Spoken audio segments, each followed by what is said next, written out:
পেছনে পেছনে পেছনে পেছনে আস্তে আস্তে আস্তে আস্তে গেট খোলো।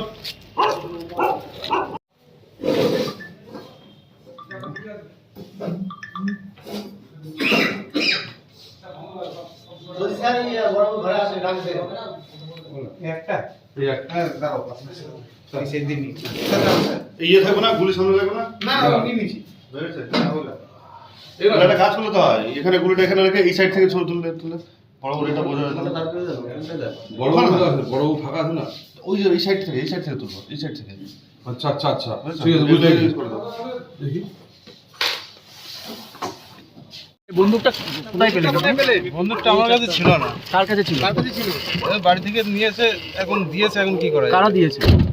থানা থেকে দিয়েছে। আপনার কাছে ছিল না, আপনাকে ধরলো কেন তাহলে? আমার ধরলো কেন, আমি 19 তারিখে বেরলে বাড়ি এসেছি। হ্যাঁ, যে স্যার বললো যে এখানে থাকিস না, তুই চলে যা যেখানে ছিল। সে সাহেবকে বললাম যে ঠিক আছে আমি চলে যাবো। দিয়ে সকালবেলা আমার জামা কাপড় ব্যাগপত্র নিতে আসছি। দিয়ে ওর সাথে দেখা করলাম, ও বললো যে তুই যে কদিন, আমি বললো 27 তারিখে আমার ডেট আছে, 27 তারিখে ডেটটা দিয়ে। কি নাম তোমার? আমার নাম আবদার আলী। তাহলে বন্দুক তোমার কাছে ছিল না?